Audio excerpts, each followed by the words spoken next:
Welcome to Transition to Tech. I'm your host, Chris. Today we're going to go over the fear of tech success.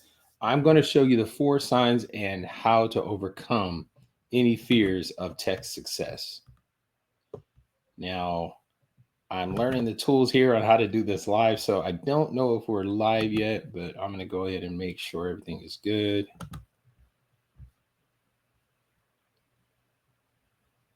Let's make sure everything's good here.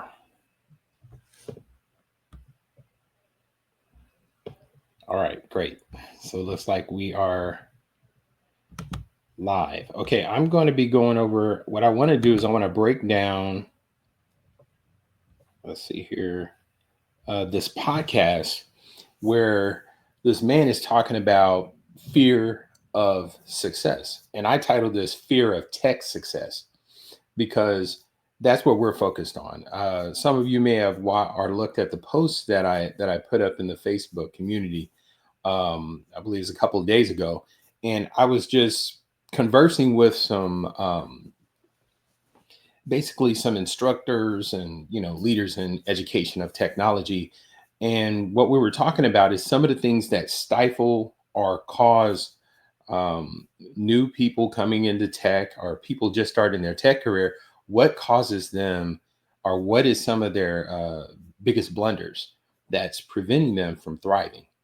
And if you want to check it out, you just look at the last post that I posted. But I'm going to go over this podcast, and I may pause it in between, and we're just going to break down what this guy has to say. Now, I can put a link in the I'll put a link in the description so you can actually look at you can look at the podcast live. But let's go ahead and get started. I'll pause and just kind of break down and add my commentary so you'll understand that this isn't, we're not just going to point out what are some of the fears of tech success or the four signs, but we're going to point out how to overcome them as well. Let's get started.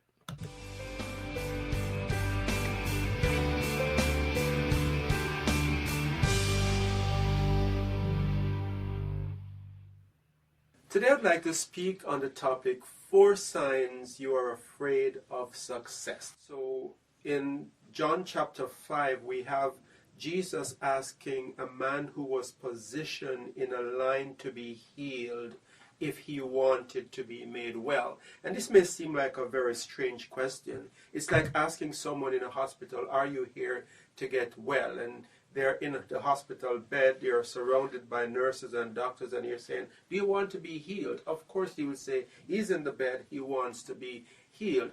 But many people who position as if they want to be successful have this subconscious fear of success. So I want to talk about four signs you're afraid of success. The first sign is self-sabotaging behavior.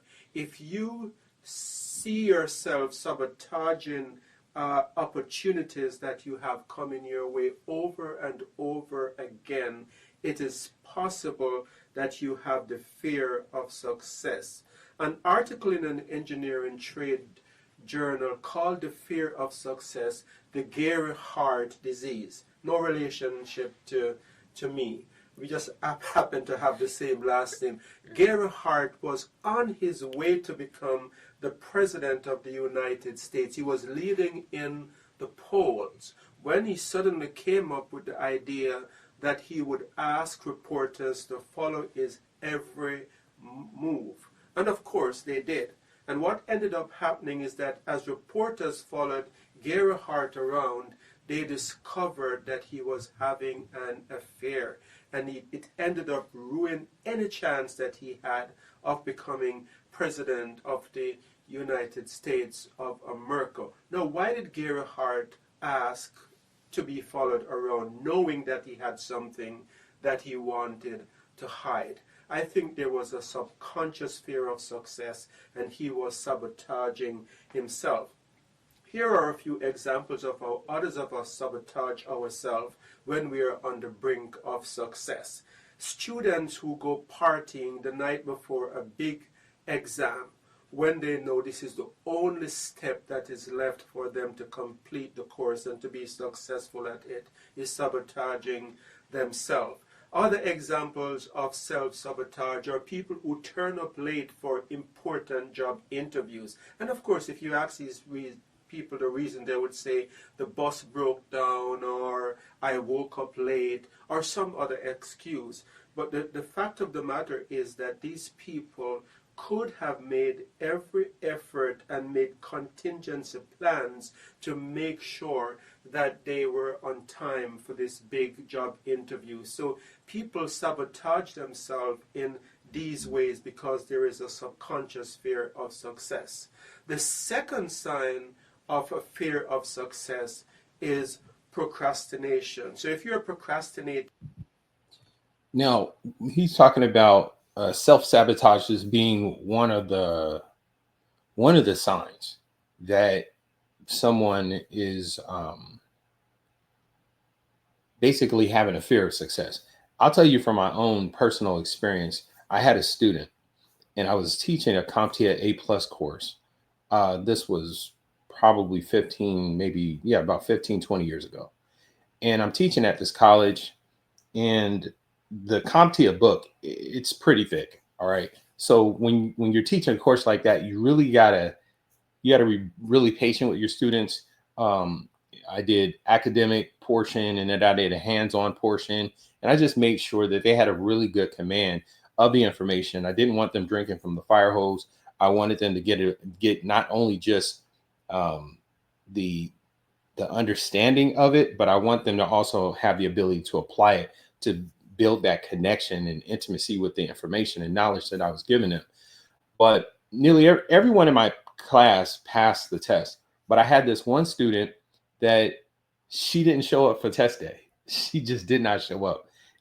I made it an open book test, um, because there's just so much information that, even with an open book, it's a challenging test. But nonetheless, they had enough good experience by going through my lectures and having hands-on um, experience.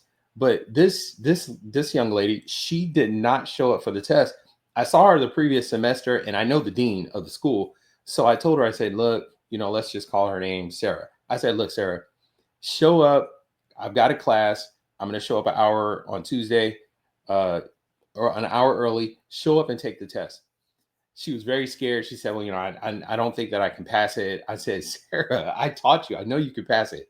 All right. So she shows up. Long story short, I grade the test. She passes the test. So that was an instance where I knew that she was self-sabotaging herself. So I want you to think about those things. Sometimes we have the ability to accomplish something. It's just that we talk ourselves out of it or positions ourselves not to win when we're already prepped to win.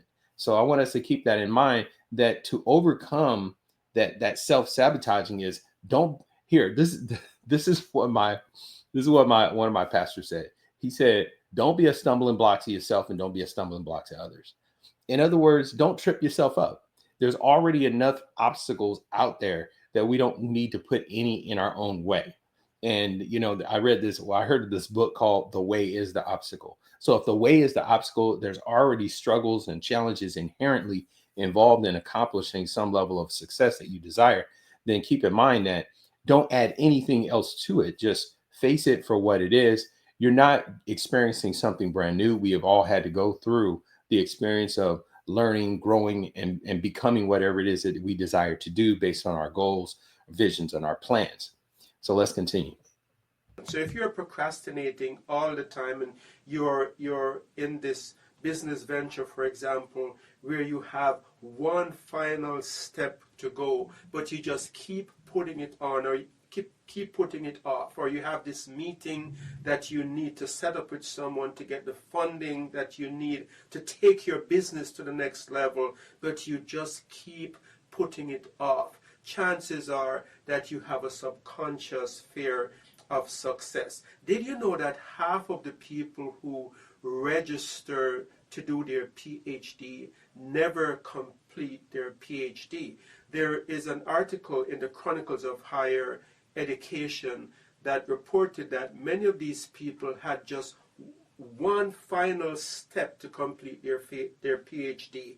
They had to do their dissertation. They had to present their thesis in front of the committee, and they did not take that final step. Now, why would people do all of these years of hard work, research, hard work of studying, sleepless nights, and then fail to take that final step? I propose that many of these people who don't complete their PhD cannot see themselves as someone with a PhD, and so they sabotage that final step to success of completing the program. And that to me is an example of the fear of success. That man by the pool, he was by the pool and he had one final step to go. All he had to do was to arrange for someone to put him in the water at the right time. He had people that carried him to the pool in John chapter 5. He had people that carried him to the pool, placed him at the edge of the pool. But that final step, how do I get into the pool? He never completed that step. And that's why Jesus asked him this thought-provoking question, this question that was meant to get to the root of his subconscious fear. Do you want to be made whole? And the third point, the third example or symptom that you have a fear of success is if you are rationalizing, coming up with reasons why you cannot be successful. Just to circle back on what he had said about the PhD students, this ties into my student Sarah. In other words, I knew that Sarah could succeed. I knew that she could pass the test, but Sarah didn't believe that she could pass the test. And so the reality is that she could pass the test, but she created an alternate reality, excuse me, where she didn't believe that she could pass the test.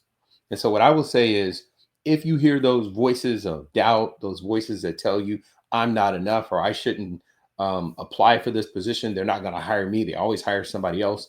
What I would tell you is this: from my own experience, I just got an offer, which it did not work out. But it did not work out because of basically my faith. I'm basically, I'm an Israelite, a Hebrew Israelite, and I take Shabbats off, so Sabbath, so I don't work on the Sabbath day.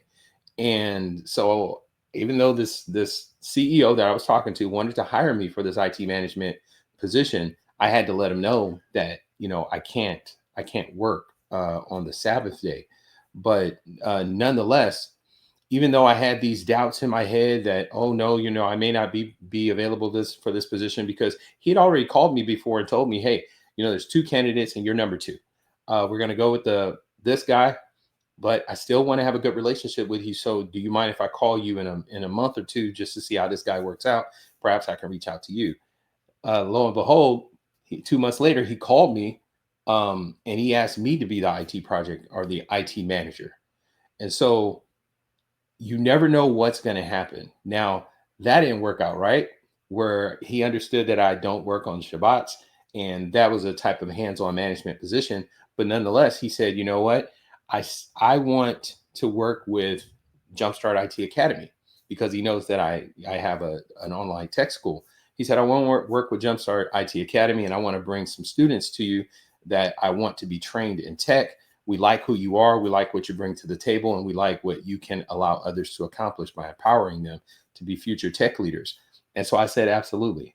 So if you look at that situation, just from my own personal experience, yes, there was some challenges in terms of me being selected. I was number two, but it didn't work out with the first person. And then I was selected, but it didn't even work out with me. But nonetheless, he understands that I'm with JumpStart IT Academy. And now we're in communications as far as bringing students on board to JumpStart IT Academy. So I want you to understand that I forgot his name, but it's Peter. He's the father of management.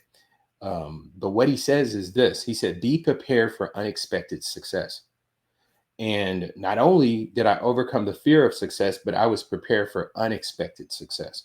So what I would encourage you to do is think positive about the opportunities instead of thinking negative about the possibilities of losing opportunities. So this goes into basically, instead of having a scarcity mindset, have an abundance mindset, because there's a lot of problems in this world, and somehow, some way, you have to understand that there's a gift that you have that nobody else has, and you will be the solution to someone's problem. So just keep that in mind and stay encouraged. Let's Coming continue. up with reasons why you cannot achieve that what it is that you want to achieve. So some Christians, for example, they rationalize staying in a state of poverty by saying things such as, Jesus doesn't want me to be rich, or if I get rich I may turn away from the faith, and so that is why I am in this state. Or some people say, no one will hire me, and so they refuse to send job applications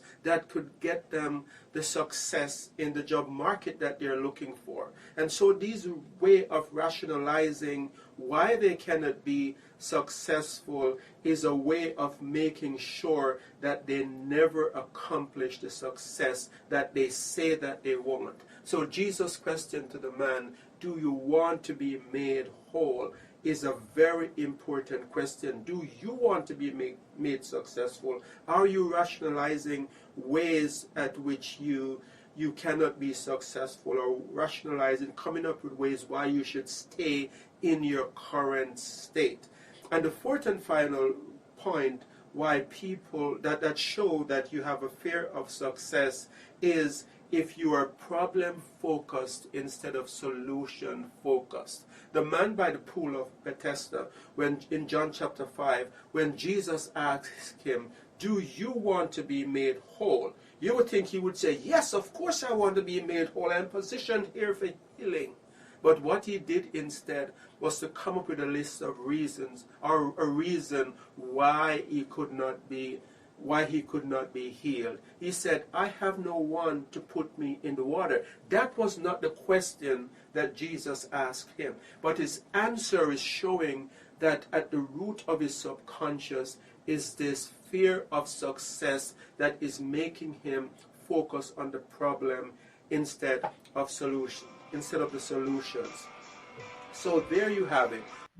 All right. So that's the breakdown right there. And you can see him giving the example from the book of John that the man asked to be, Jesus asked him, he said, do you want to be made whole? And he said, I don't have nobody put me in the pool.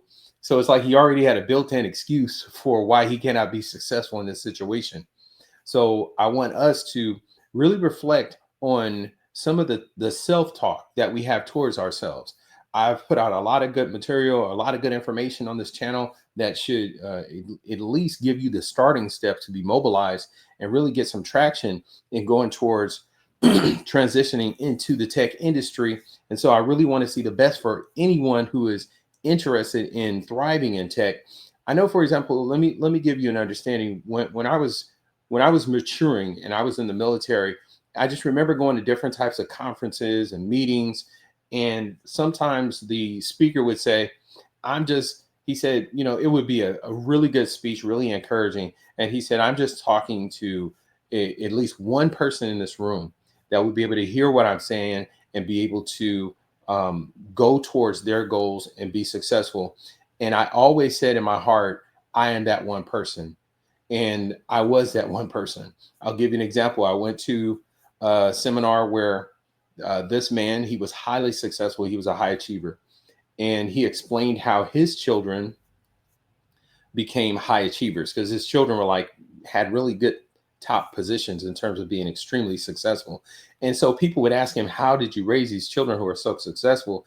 And this is what he said. He said, well, when they were going through grade school, like say up to sixth grade, he said, I was working on my associates. He said, when they were in high school, I was working on finishing my, I think he said his bachelor's. And he said, while they were in college, I was working on my master's. So literally, he said, every time that they were in school, we all had homework to do. So it became normal. And so as he started to achieve from his educational success and be elevated in society and positions, so did his children. And so I would say is, once you get to the point where you are living out your success, be an example to somebody else. And if you aren't there yet, look at others who are an example and overcome that fear by understanding all I have to do is mobilize, put some traction to my goals, my ideas, and my vision that I have for my life and my career, and make that transition into tech. And don't let fear be a stumbling block to you. And don't let anyone discouraging you cause you not to reach your goals, because I had the same thing. When I first said I wanted to be an engineer in the military, I was walking through the hallway. This lady just unsolicited gave me unsolicited advice. She said, "You'll never be an engineer." Now, I could be very angry about what she said or very bitter, but I didn't become like that, because I understood that usually when people are telling you negative things about achievable goals that you can achieve because of what the gifts and talents you have in your wheelhouse, if they tell you discouraging things, it's because they're seeking to project their fear of success on you. So it's up to you if you're going to adopt that for yourself and allow that to be a stumbling block. So I would say remove all stumbling blocks, negative things that people have said about you, um, discouraging words or comments anyone has said about you. And if you have fire, meaning a passion and a desire, and you're highly motivated to transition into tech, then you know what I say about leadership. Then use that passion, make yourself a goal, get yourself a plan, get yourself a vision, know the end and the beginning, and understand your purpose, and the purpose equals the destination. So once you have put all that together, I say stay hungry, be hungry, and go get it. That's what I say.